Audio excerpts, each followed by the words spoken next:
Hello, dear students. Today we have a new lecture in Romantic Poetry, and we are going to study and analyze another poem by George Gordon, Lord Byron. The poem is entitled January 22nd, Missalangi. On this day, I complete my 36th year. So, what is this title? If we just look at the title for a moment, January 22nd, this is the time in which he has written the poem, and Missalangi is the name of the place. Actually, it is situated in Greece. It's not in England. It's in Greece. Why in Greece? Because if you have read and if you have came across the biography of Lord Byron, you would know that in the final years of his life, he went to Greece, and there he was fighting for the independence in the war of independence of Greece from the Ottoman Empire. Actually, this is a very interesting painting in which it shows the reception of Lord Byron when he arrived in Greece. On this day, I complete my 36th year. Actually, he's written this poem in his birthday, and sorry, on his birthday, and it's important to take into consideration the time and also the setting, the place. Why is it related to his to this time particularly? So before we go through the poem, we need to know something about it. So this is the last poem written by George Gordon, Lord Byron. This is really interesting. We are reading the last poem that was written by George Gordon, Lord Byron. He wrote it privately in his diary as he was getting ready to enter the Greek War of Independence in 1824. So it's crucial time. It is his birthday, and he was heading to Greece in order to fight in war. And as he was getting ready, and maybe he has these kind of thoughts, meditations about what he's going to face and what are the things he's going to encounter as he goes there, because it's war. It's not he's not going just in a regular visit. He's going there to fight. Okay, so he wrote it privately, and it is the last poem that we ever know of Lord Byron. This work caught the imagination of many fervent revolutionary thinkers across Europe. One might ask, why would Lord Byron, he's an English poet, why would he go and fight in a war that's not related to his own nation, his own country? It's not a war for England's sake. It is not something related to him as an Englishman. Why would he go there? It's more related to what Greece represents for these thinkers and these poets. Notice here, it has caught the imagination of many fervent revolutionary thinkers. Why? What makes Greece so specific and so unique for them? It already played a symbolic role in the European imagination as the cradle of philosophy and classical virtue. We all know that Greece is considered to be a place where philosophy emerged. The greatest philosophers, the greatest thinkers in human history, like Plato, like Aristotle, even the concepts, even great concepts and important concepts like democracy, virtue, all these things came out from Greece, the source from which Europe has taken all these values is Greece. That's why Greece has a really symbolic significance for many European thinkers. So that's why Byron, because he's a romantic poet, and if you go back to the lecture, I have a lecture in my channel which is entitled The Byronic Hero. You are going to see what kind of thinker Byron was. He was not just a typical romantic, he was an extreme. He has taken all the romantic values to their extremes, not just, for example, supporting or let's say fervently supporting just by his own thoughts or his own ideas or his own feelings. No, not only this, he was trying to support even let's say in reality. He wanted to go to Greece and to fight there, to train soldiers, to train troops, even to give money. even to support them with money. So actually, Lord Byron was not a typical romantic poet, just for example, like Wordsworth or like Coleridge. He has taken all these values, romantic values, to their extremes. He wanted to apply them in his real life. Okay, so Byron was passionately and practically committed to the Greek cause, not only by feelings, not only by, for example, writing poetry, speaking all the time in different occasions about this cause. No, he was even willing to go, and he has done this. He was willing to go there and fight for this cause. Okay, so this shows you what kind of character Byron was. Let's go through the poem. Actually, it's not difficult to grasp the general meaning of the poem. Notice here how he starts. "'Tis the time this heart should be unmoved, since others it hath ceased to move. Yet though I cannot be beloved, still let me love. My days are in the yellow leaf, the flowers and fruits of love are gone. The worm, the canker, and the grief are mine alone. The fire that on my bosom breathes, as lone is lone as some volcanic isle. No torch is kindled at its blaze a funeral pile."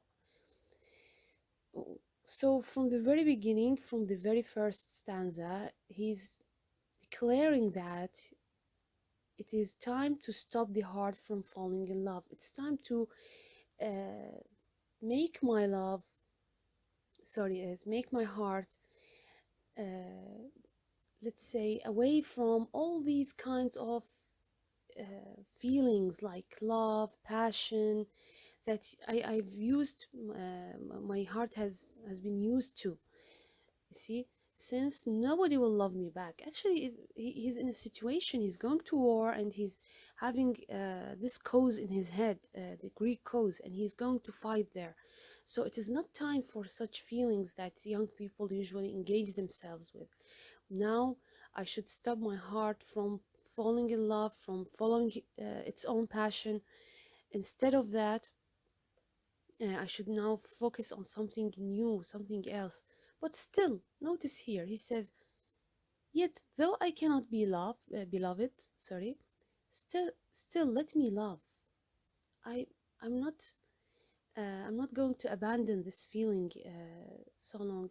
Even if there is no one to love me back, I still want to feel this feeling, the feeling of love." Okay? "My days are in the yellow leaf." This is a very beautiful metaphor, actually. I reached the autumn of my life. See, when you say my life has reached its yellow leaf, it means it's the autumn of life.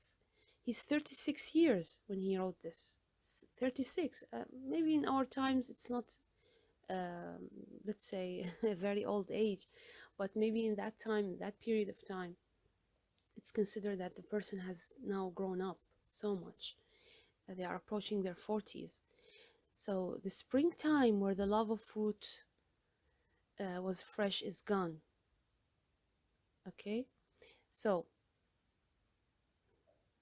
the flowers and fruits of love are gone. Sorry, here I have to the fruit of love. It was vice versa. Just to correct this one here. Okay, so the flowers and fruits of love are gone. So the time when he was young is just like springtime. It's filled with fruits. And what kind of fruits? Fruit of love and passion, following his own passion when he was younger. But now he cannot do the same anymore. Okay, I reached the autumn of my life. The springtime where the fruit of love was fresh is gone. Okay, so he has to stop thinking about that. The worm, the canker, and the grief are mine alone.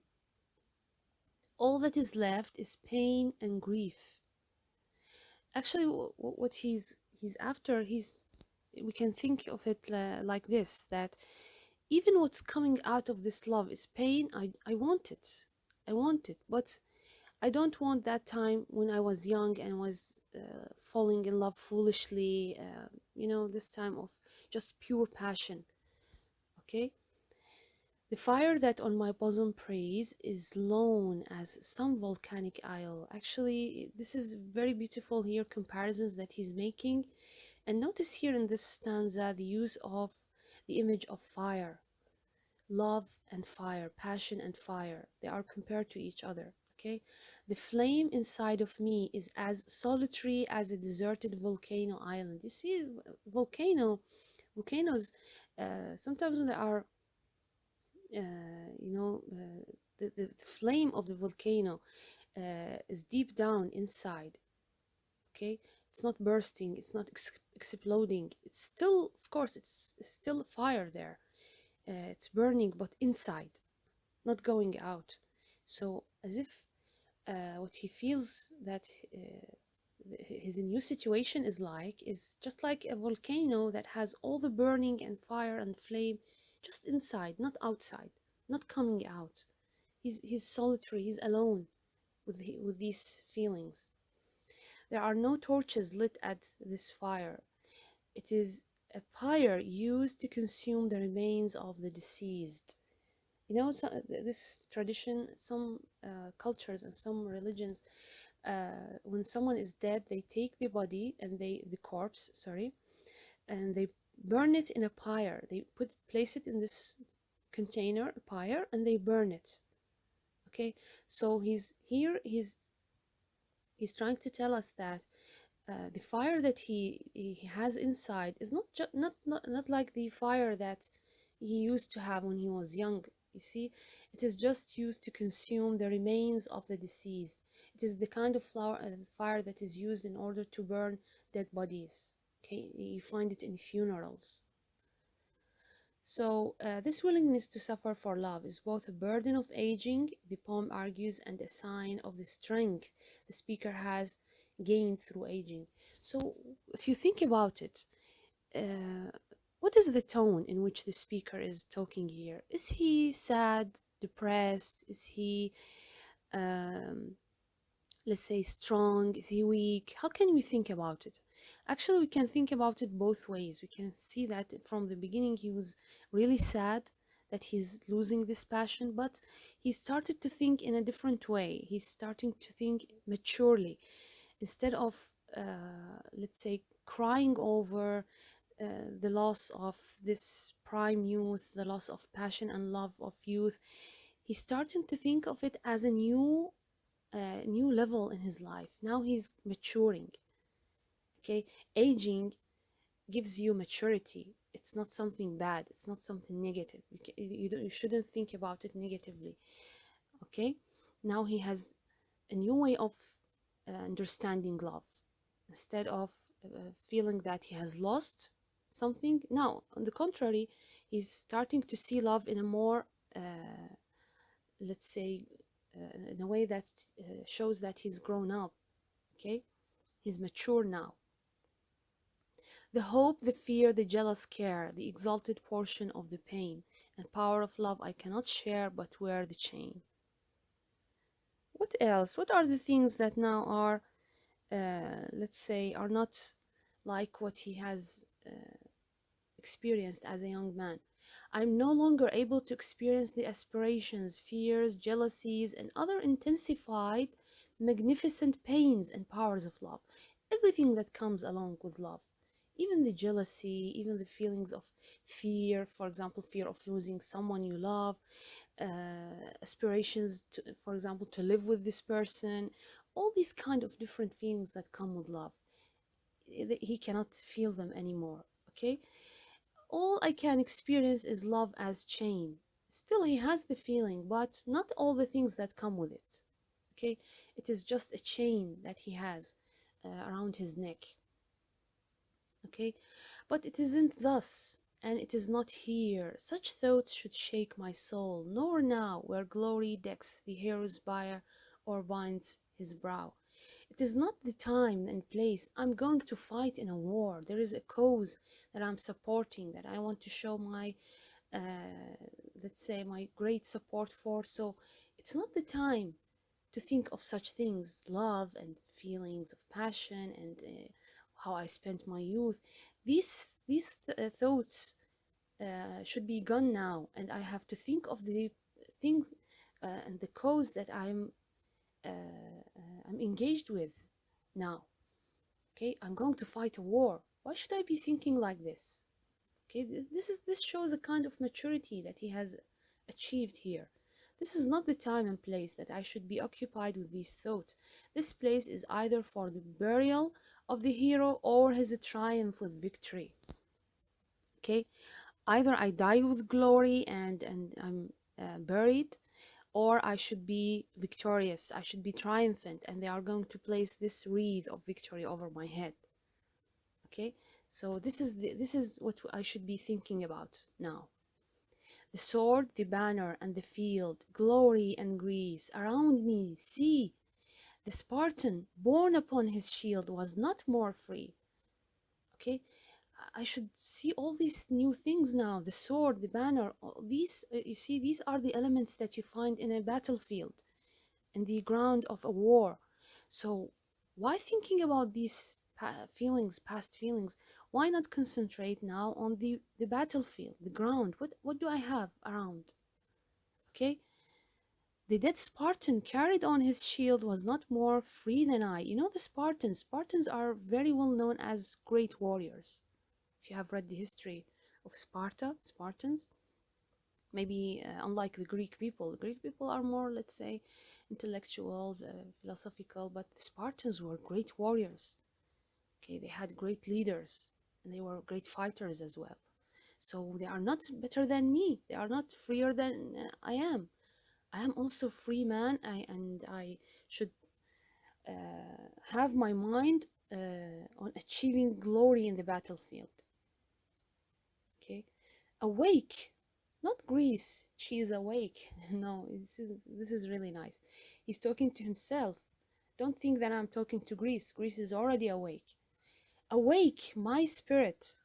He's asking his spirit to just wake up. Don't be asleep. Don't go slumbered in these thoughts. Okay, think through whom thy life blood tracks its parent lake, and then strike home. Think about your bloodline. Where do you descend from? Your ancestors. See, try to think of these things that encourage you, that makes you go and fight courageously. Okay, go and strike, be strong, instead of thinking about useless things, unworthy things. He's talking to his spirit here. Tread those reviving passions down. Tread them, just push them down, leave them away, these passions. Unworthy manhood. These are unworthy desires. Don't just think manhood is about feelings and love and going adventures as a young man. No, manhood is, if it is a worthy manhood, it should be fighting in war for a great cause. You should not be moved anymore by love and beauty. Okay?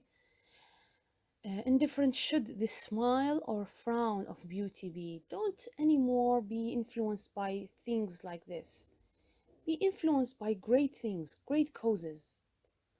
If thou regrets thy youth, why live? The land of honorable death is here. Up to the field and give away the breath. So if you think that your life has gone unworthy, you have wasted your life, okay? If you think you have wasted your youth, then why regret? When you have in front of you the land of honorable death, go ahead and die in glory. So if you think that your life has gone wasted in your youth, don't continue living. Just go there, fight, and die in glory. The battlefield. You see, he's talking to his soul, he's talking to his spirit, and he's trying to encourage himself in order to go on. The final stanza. Seek out, less often sought than found, a soldier's grave for thee the best. Then look around and choose any ground and take thy rest. Look around you for a suitable death.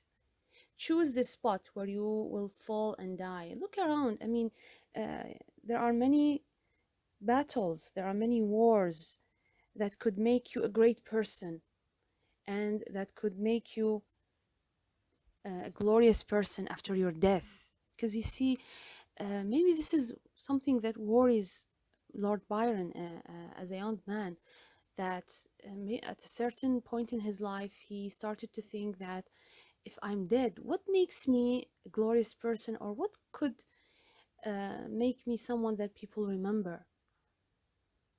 If they look back at my life, they are going to see just an adventurous young man, let's say reckless, thoughtless, all the time having adventures around in love with ladies, traveling, uh, breaking social norms and restrictions.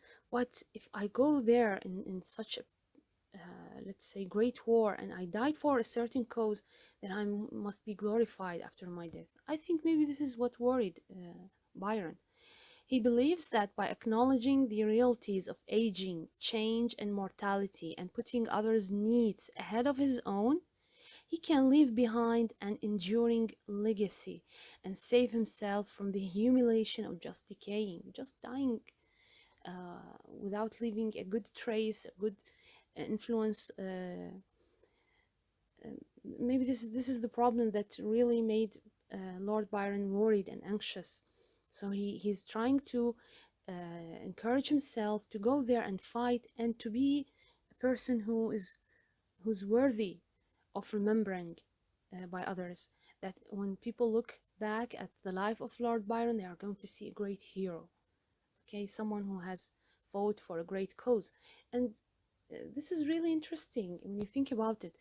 He's just looking for a cause that is not related to his own country. Okay. Notice here, this is a statue of Lord Byron in Athens. The poet remains a hero in Greece. Actually, the Greek people thought of him as a hero, and they have made statue for him. Byron was the ideal of the Romantic poet, gaining notoriety for his scandalous private life and being described by one contemporary as mad, bad, and dangerous to know. Actually, he was not famous for good things in the beginning. He was notorious for being so dangerous and maybe just fooling around.